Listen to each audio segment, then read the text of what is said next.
ஒன்பது கோளும் ஒன்றாய் காண அங்கு கற்பகம் என்னும் கடவுளின் மெய்யில் ஒன்பது கோளும் ஒன்றாய் காண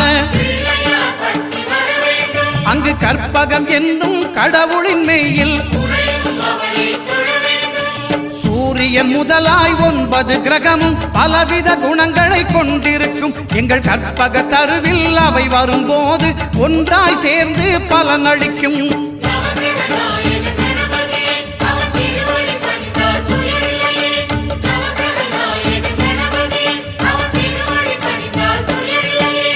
ஒன்பது கோளும் ஒன்றாய் காண